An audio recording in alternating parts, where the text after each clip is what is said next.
several requests to do a bookshelf tour, so that's what we're going to do today. This is our corner bookshelf in a corner of the living room. Although there are definitely people with bigger home libraries out there, I am very glad that we were able to fit a bookshelf this big into this space, with room to grow. I'll get to that later. These are Billy bookcases. Yes, we're basic like that, with shelves on top and then doors on the bottom. The way that we've organized this is, well, mostly by aesthetics within what's acceptable. So there are a few basic rules that you just do not break. First, and most importantly, you do not break up series. When we have several books from one author, we tend to group those together. And other than that, it is kind of organized by theme slash genre slash, you'll see. But it's also definitely not organized in the way that is most logical, because it is like front and center in our living room. It mostly needs to look good as well. Anyway, there's not that many books that we would actually, forget that we have some or lose them in here. So let's actually start on this side right here. We can move from left to right, reading order. We're gonna go left to right and top to bottom. So I've brought out a little step stool so that we can easily see what's up here. So these two shelves are my study books, and I have more or less divided those into Celtic studies and everything else I did in uni. I followed a few art history classes, so I have some books to do with art history. I have The Story of Art, obviously, which is like the art history Bible. If you like art history and you want one book, this is the one to get. I have a book on Greek mythology, a new introduction to Old Norse 1, 2, and 3. And then I have The Sagas of Icelanders, which is a collection of old Icelandic sagas. Not part of my studies, but I felt like it made the most sense to keep it next to the Old Norse books. So yeah. So these are the books that were part of my major. I majored in Celtic studies. So the languages and literature, a little bit of culture of medieval Ireland and Wales, mostly. I lied. We also have an introduction to manuscript studies. We have an introduction to Old English and an Old and Middle English anthologies. So apparently I put my Old English stuff in here as well. Ancient Irish tales.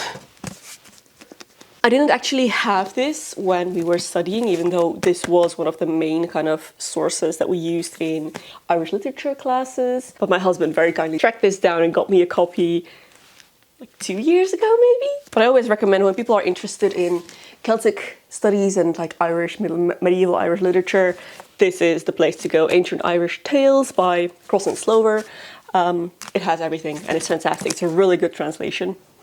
So then we have some untranslated medieval sources. I have my Grammar of Old Irish, more history books, a bunch of Old Irish texts.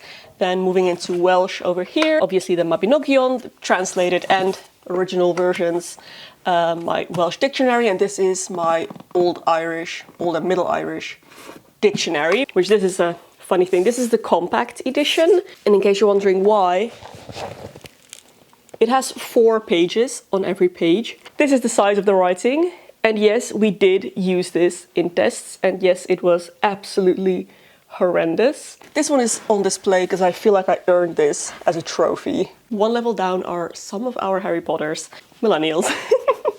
So these are my Slovak Harry Potters that I read as a child. And then I have these beautiful Mina Lima editions that are just the most stunningly illustrated editions with like pop-up pages. This is like Diagon Alley. Oh, just absolutely incredible. Philosopher's Stone and the Chamber of Secrets. Polyjuice Potion. Yeah, these are amazing, amazing, absolutely stunning. And then this is my precious, my Tolkien shelf. This is my copy of The Lord of the Rings. I bought this with a gift card, a book-specific gift card that I won at a reading competition in elementary school when I read Dracula to the entire school, which I still, looking back, I don't understand why I did that, but that was the choice I made and I won. So I kept the gift card for over 10 years. I think I kept it for like 12 years or something. Then took it to a store, asked if they were willing to still accept it, and they did. So I bought this beautiful edition of Lord of the Rings. This is my reading copy, I guess.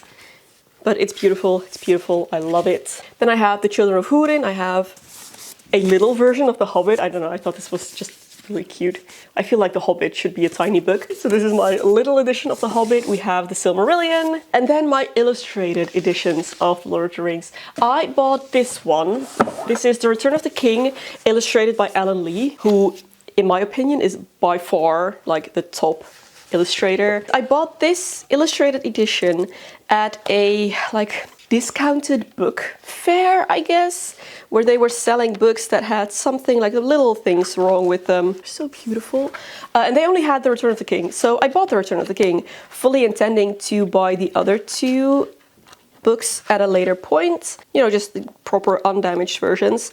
But turns out that this is actually the American edition, and we can't really buy it over here. Well, you can have it shipped, but it's incredibly expensive. So my husband actually tried to find the other two books for me, and he discovered that, you know, this whole thing that I just told you, decided that it would be easier and less expensive, funnily enough, to just buy me the entire Alan Lee illustrated box set of all 3 books and The Hobbit. As of last Christmas, I am now the proud owner of the entire box set illustrated by Alan Lee, and oh, I'm so happy. I really want to read through these again just to, you know, have read the illustrated version. And these are a nice size as well for actual reading. So I'm very, very happy to have those. All of our skinny Billy bookshelves have this like one tall section here. And this one has a print of King Diarmid. Diarmid was one of my ratties. I used to have pet rats for 10 years. They're no longer with us, but King Diarmid here still presides over his kingdom. We have a tall vase that doesn't fit anywhere else, some electric candles that look cute at night, and then some coffee table books. These are some like travel picture books, beautiful photos of landscapes and things like that. Already, this shelf. We're starting to see the more random themes here. So this is all of the Red Rising series, which is a science fiction series that both my husband and I really enjoy. Here is my classic literature. So I have the works of Edgar Allan Poe, the works of Shakespeare, works of Tennyson. I have some Jane Austen books. We have The Picture of Dorian Gray, Alice in Wonderland, Robin Hood, some 17th century poetry, some Dutch classic literature. So I have Van de Koelemere, Des Doods, and Eline Vere for any Dutchies that are watching. And the graduation project of one of our friends. She studied photography, and this is her graduation book, I guess, photo album. So we have that here because it fits there. And one shelf down, this is a game shelf. So we have Arkham Horror, we have the base set, and then all of the expansions that we currently own. Eventually these will move back to the games cabinet. I will put a link to the tour of our game cabinet in the description if you want to see that as well. But after we had rearranged everything in here, there was a bit of an empty shelf, so we decided to display these. These are our favorite games at the moment. So yeah, we have those. And as we buy more books, we will put these back into the game shelf. But for now, they look nice here. And these are also gaming books. So we have our Dungeons and Dragons books. We have the Avatar role-playing game books and some like puzzle escape room type books. And then on the end here is my e-reader, which I just have in this lovely green case. And my last read, which yes, is an e-reader read. So I just stick this here. It's magnetic, so it sticks to the book end. So let me swivel you around to the next shelf. The next set of shelves. So here we have pretty things. This right here is a music speaker. It's the IKEA Sonos bookshelf speaker with the book style cover on it that I thought was really cute. These are my extended edition DVDs of Lord of the Rings. They used to be on the Tolkien shelf, but since I have the beautiful box set, they no longer fit, so now they're here. This is a random, beautiful, very old book that I bought somewhere at some point. I don't really remember. It's in German poetry, I'm fairly sure. But I really like how you can see the even older paper that was used in the binding here. I just think stuff like that is really beautiful. And then here we have a beautiful, beautiful encyclopedia of herbs that is mostly just a stunning book to have from the outside and inside. Illustrated, but just beautiful. This is our shelf of everything else. So these are all the books that don't really fit into any other category. They're kind of separated into non-fiction and then a little bit of fiction on that side. I have my pregnancy book here that kind of details what happens with the baby from week to week, how they're developing and everything. We have a book by Pauline Cornelissen, one of our favorite Dutch comedians, I guess. Stuff about tea. Moving down, we have more Harry Potters. These are my husband's Dutch Harry Potter editions. My English Deathly Hallows, because by the time that came out, I was reading in English. So I bought it in English because it came out sooner than the Slovak edition. And I couldn't wait. Then this is our George R.R. Martin section of the shelves. So we have A Knight of the Seven Kingdoms, all of the Song of Ice and Fire, all of it that exists at this point. We have the Rogues anthology, which is incredible. Oh my gosh, I love all of these. I believe they have 3 of these anthologies. There is Rogues, Dangerous Women. I've read all of them. They are incredible. Oh, love those. And then Fire and Blood, which I found unreadable, if I'm completely honest. So on this side is just a beautiful watercolor painting of our last generation of rats that my friend commissioned for me when they passed away. And I cherish it up here. Down here then, we have Fantasy and Sci-Fi Part 2. So I have here No Heart for a Thief, which is a fairly new book that came out pretty recently. My husband bought it for me. We both thought I would love it. Oh, I'm struggling through it. I'm struggling. I'll admit it's not bad, definitely. But, I mean, you can kind of tell that it's a first-time author. I will finish that at some point. Then we have The Name of the Wind and The Wise Man's Fear. Love those. And I also have The Slow Regard of Silent Things, which is like a novella set in the same world.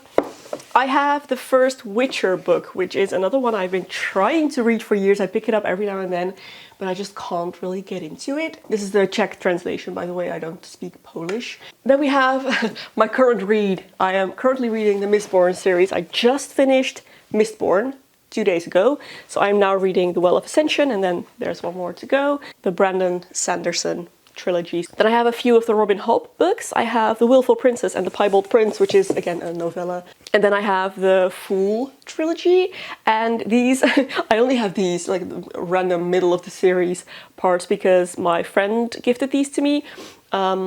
She and her husband were kind of consolidating their book collection. They have an impressive home library. Oh my gosh. But they had duplicates of these.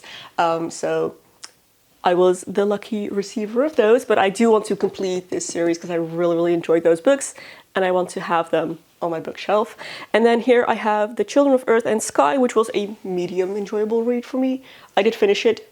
I did enjoy it, but not sure if I would read it again. And then here I have an anthology of H.P. Lovecraft stories and then the Dune trilogy below that. And an art piece from my grandma. This is a beautiful little box. Handmade, hand-painted. My grandma's an artist. We have her art all over the house. And this is another one of her pieces, so that's in there. These are my husband's study books, so this is all math stuff. My husband has a master's in mathematics. I don't know what any of this is. Yeah, that is definitely not my specialization. So yeah, math books, I don't know. And some decoration. This is a piece of ceramic that was made by a family friend. So that lives up here, and a little lantern. I really like that we have some kind of light up elements in here. It makes it look nice and cozy at night.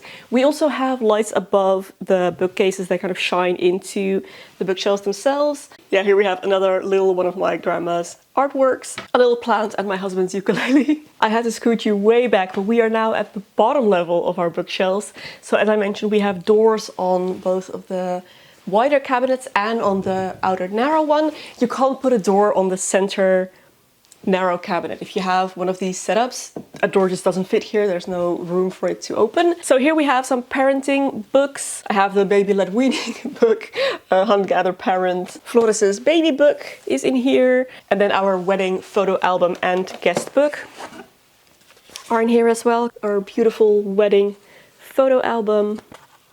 I really love looking through this every now and then, just kind of flipping through. So such a beautiful day. So our guest book is back there. Then here we just have some boxes of things. Down here, another coffee table-ish book. This is The Writer's Map. It's a really beautiful book about fantasy maps, I guess. And maps that were made and used by authors and how they kind of made their maps. Down here, all the way down here, this is Floris's bookshelf, where he has all of his books that are currently more or less age appropriate. We have more books for him in his bedroom, but these are the books that he can come up and grab and read himself, which he does all of the time. It is adorable. He will pull one out, lay on his back in front of the bookshelf and just read. It's the cutest thing. I've gotten lots of questions about whether we are raising him bilingual. Yes, we are. So he has books in Dutch and in Slovak in here. And then once he gets a little bit older, I would like to also introduce Czech as well. He has one English book, even though English is not a language we're planning to teach him anytime soon. But my husband really wanted to get this. It's the ABC of Mathematics. And believe it or not, this is one of Floris's favorite books. He picks this one so often. So we have this lovely book about colors. Oh, he really likes these kind of interactive books that have moving things. This is a stunning book about a squirrel in the forest. Absolutely beautiful. He really enjoys these. And then he has a bunch of these little books that are mostly just like, you know, first word type of books. So he has nohavice, šaty, which is pants and dress. So that is it. That is our current bookshelf setup. You may have noticed that our corner bookshelf is asymmetrical, and I would really like to do something about that. There is a little bit of room, if I scoot you over, on this wall. Like our door is right here, but there is room on this wall, and I have measured it out and it does fit another skinny Billy bookshelf.